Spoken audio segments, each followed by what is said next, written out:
Put in your earbuds, pour a cup of tea, or put on your work gloves. It's time for another episode of the No-Till Flowers podcast. As always, I'm your ever-curious host, Jenny Love.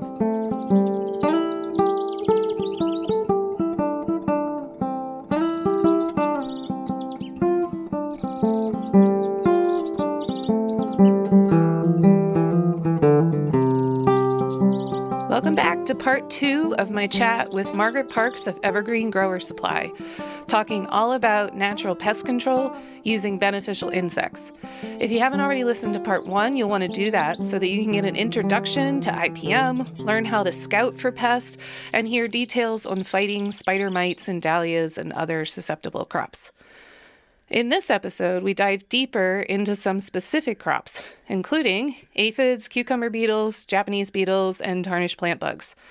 The goal here is to help you level up your beneficial insect game, to move beyond the usual ubiquitous ladybug strategy, and to get to know some other voracious predators that can take care of your next pest problem.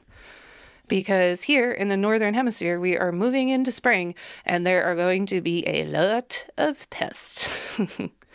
Also in this episode, I asked Margaret about a biological product called No Gall that can help with crown gall diseases in roses and, maybe, someday, fingers crossed, dahlias. And she'll explain in this episode why No Gall is not available for dahlias just yet. If you have more questions about beneficial insects after listening, we'll have Margaret for a live Q&A session over on the Regenerative Flower Farmers Network in April. If you're not already a member of the network, make sure you join today to get access to a number of great resources, including recordings of past Q&As with podcast guests. As always, there's a link to that in the show notes. And don't forget that pest control starts with plant health. As we learned from Dr. Tom Dykstra in episode 21, pests are nature's way of taking out the garbage. Plants that are healthy and not under stress are much less likely to attract pests. In episode 25, I talked with Emma Horswill about water stress in crops and how pulse watering leads to overall improved crop health, which in turn deters pests. And in episode 29, I had a chat with Bryant, the soil doctor, about balancing nutrients in living soils. He mentioned that more often than not, issues with plant health, diseases, and pests are a result of an imbalance in nutrients, namely over-fertilizing. A great example of this is aphids swarming a crop that's gotten too much nitrogen and has excessive tender growth in the spring. I'm looking at you, ranunculus. In short, when you see a pest in your crops, don't just think about how to kill that pest. Instead, unpack the entire environment in the space and identify those stressors and imbalances so that you can adjust your practices to avoid future breakouts. Before we scoot back over to chatting with Margaret, I wanted to mention that I am hosting educational field days at my farm here in Philadelphia again this season.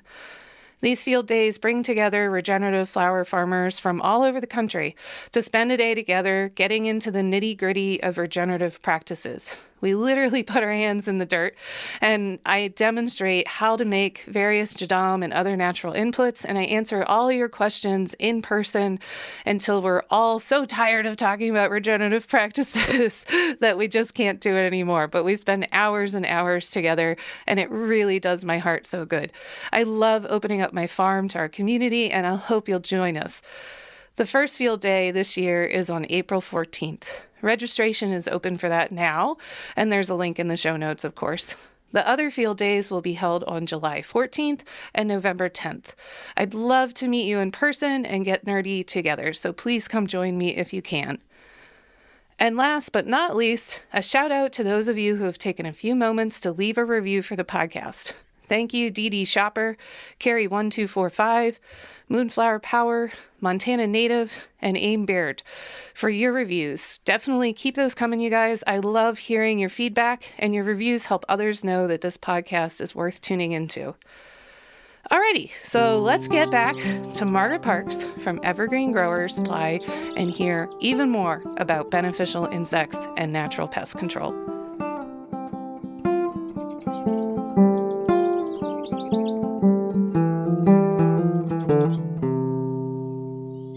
I want to ask you about a couple other big pests for flower crops that you can maybe just give us a very, again, everything's context specific when it comes to, to the ecosystem, to farming, all of the things. But just some quick bullet points about, like, so with aphids, what do you think what are the ones you would recommend the most in terms of beneficial insects? The parasitoid wasp, give me some heavy hitters. So when it's a little warmer and the night temperatures are over 60, Aphidoletes is a really good one. That one is nice because as long as it's not a woolly aphid, like it's not a white fuzzy aphid, and it's not on petunia, alder, or maidenhair ferns. That's okay. We don't really grow too many petunias, and I don't think most of us grow maidenhair ferns. So you're good. You're good. Yeah. But if somebody has like forest crops, they might have maidenhair ferns. Yeah. I've never actually seen aphids on them, but I do know that Aphidoletes won't eat on that. Okay. Anyway, I have to get the list right. So and you don't have. And you have to have your circulation fans, if you're using them in the greenhouse, off for 6 hours at dusk. So they're a little bit like the princess and the pea of aphid management. But if you have that environment, you just let them hatch in their little, it looks like a little deli box, like you get potato salad in, and they emerge, and you let them hang out overnight, and there's nothing for them to do but mate. So then when you go to release them the next day, they're all pregnant. they're ready to lay their eggs. Okay. And they're active at dusk, which is why you want the fans off at dusk so that they can sense with their antennae where the food is. And later on, you want them to be able to find mates. And then they're also going to do that in part of the antennae.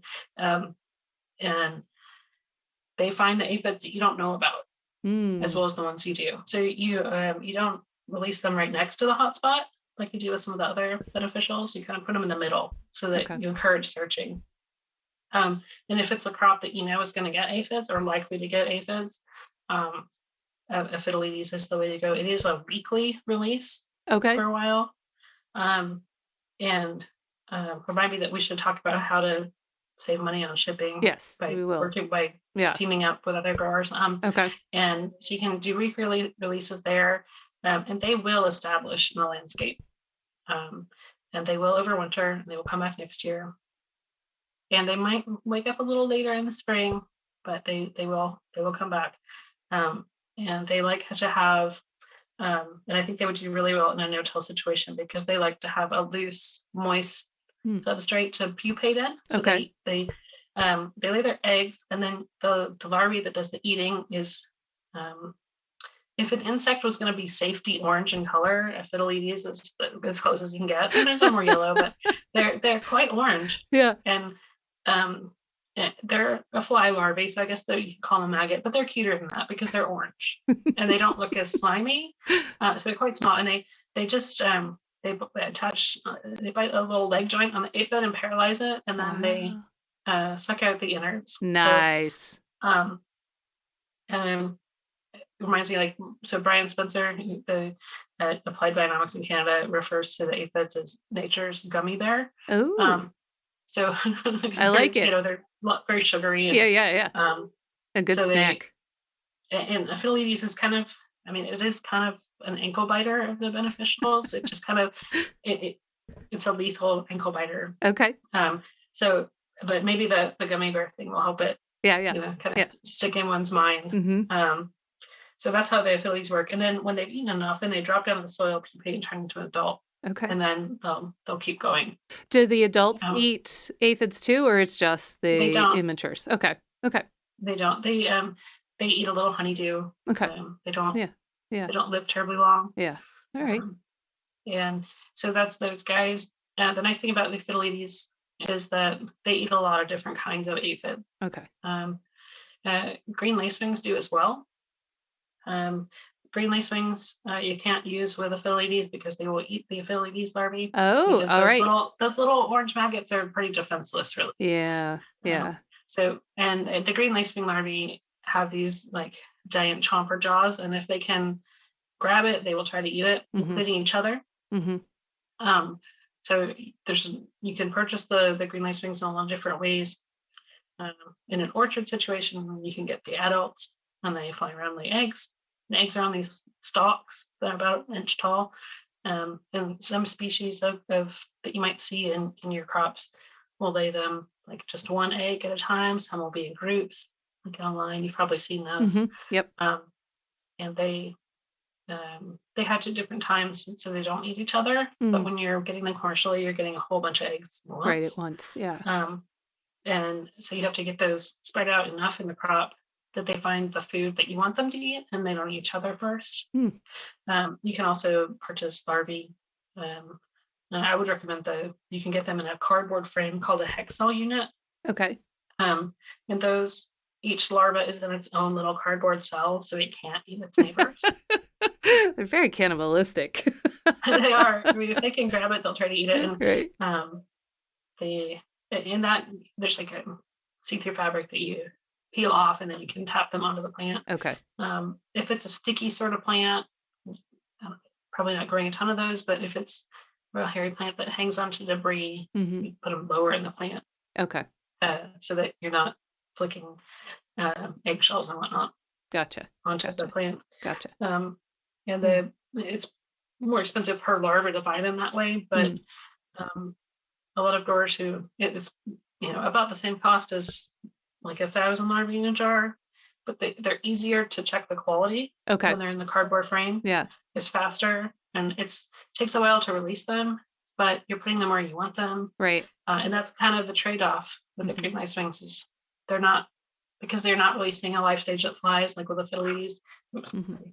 You have to put them where you want them to go. Okay. And you can use parasitic wasps with either one of those. Okay. And the parasitic wasps are more likely to keep reproducing over the course of the season. They may not work as well if you get hyperparasitoids in the system, and those are what are those?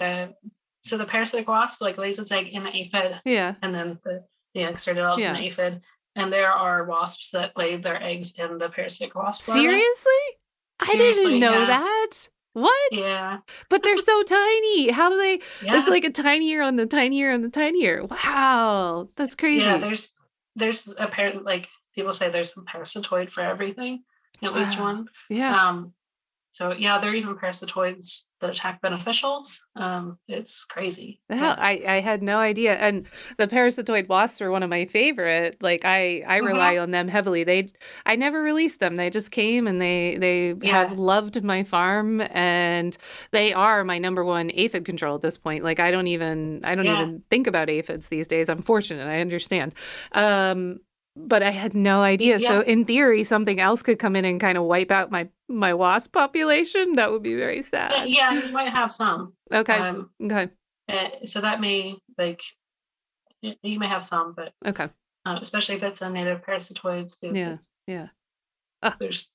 Nature's fascinating. It's amazing. Of course there's something wants to eat that. Of course there's another hungry mouth on the other end of that food chain. And I mean, aphids are, they're a pain in the butt for growers, but they are nature's gummy bear. Oh yeah. A lot of things. Yeah. A lot of things want to eat them. Yeah. Yeah. So, at least there's that. Yeah, I think they're a big link in the food chain because they're right at that right size where there's several different kinds of insects and various organisms that want to eat them for sure. I think they're probably hugely important to a healthy ecosystem, but yet I just don't want them. So so if you which of those I know boiling it to one is really hard, but for the sake of helping everybody listening feel empowered, if you chose one predator for aphids that is just in average temperatures, it's springtime, aphids are going to come, we're probably in the 50 to 60 degree range, which one do you think is best? Yeah, so I would go with, I'm going to go with lacewings. Because, the commercially available Ophidius, the parasitic wasp, there isn't a one size fits all for the common pest aphid species. Okay. So Aphides colmani it will go after most of them, but if you have potato aphid, you would need a Aphides urbi. Okay. And that's a bigger parasitoid. You can also do a mix if you wanted to go the parasitoid route, and that could potentially save you on shipping because the lacewings are a weekly release. Okay. So that could be a better choice. I wouldn't go to Fiddleides until it got a little warmer. Right. But then if, for outside, early summer, late summer, I would choose a Fiddleides there. Okay. Good to know. And then now I'm going to quiz you on cucumber beetles or Japanese beetles. Like those are two biggies for us. Are there any? I personally relied on milky spore a lot to help with Japanese beetles. But do you have any suggestions for our growers, like what to do there? So milky spore or nematodes, the HB nematodes, do a good job on the beetle larvae. The problem with the Japanese beetles is that you have the larvae that are on site already, but then you also have the adults that will fly in. And there's been some interesting articles published, and I'll have to send you some links on the traps and lure combinations that have been used. I haven't, and I actually looked yesterday to see if anybody had used them in cut flowers and published about it. And I couldn't find it, but in orchards, like elderberry or blueberry, they were using mass trapping for Japanese beetles, which is it's a fine line because you can't have them too close to the crop. Right. I was going to say, usually the traps bring them in, which is why I've always avoided the traps. I don't want to bring the pheromones in. Yeah. Okay. And that's why, that's why I was actually surprised to find that somebody was using mass trapping. And these are not small traps. These are garbage cans. Oh, wow. Because the smaller, they were getting, over the course of a couple of years, millions and millions of beetles in these traps. And the smaller traps just overflow too fast. Yeah. So it's a DIY trap.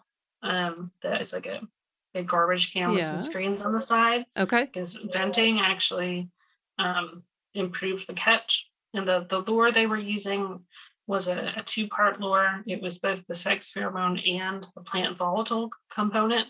Because the Japanese beetles, like one shows up, like the female will show up, and then the males show up, and they get like this feeding shark frenzy thing going on, and that's what you do not want to happen. So the trapping, I think, is intended to, get them before they get to that point. So if you were getting pretty good results in milky spore, I don't think that would be the time I would want to try the trapping. Yeah, I'm definitely, I don't have any issues with Japanese beetles, so thank goodness, knock on wood. I haven't, but I do know that is one of the biggest challenges for most, particularly like rose growers and so forth. There's a lot of people that really struggle with Japanese beetle in the flower farming world. So knowing that there's some large scale DIY trap, if you have a link to that, could you send it over? I'll put that in the show notes so that we have that. And I think that would be an appropriate thing to try if there were several growers in an area that were all facing problems, to maybe share the cost of a trial on one property. And these would be like probably growers who are like almost, I can't grow anything outside anymore. Right. But like that sort of like the pest, that would be when the gamble would be worth it.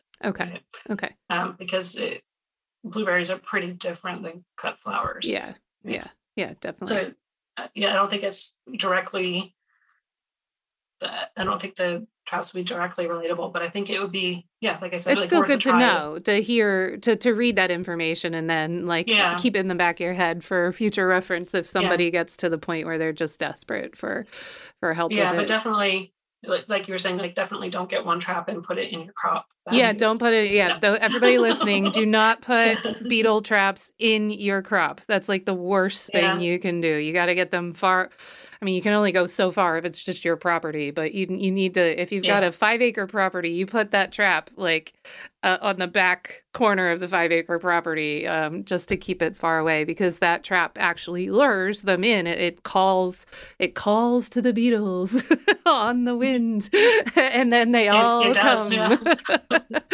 So you don't want to bring them to the crop. You want to bring them to somewhere else for sure.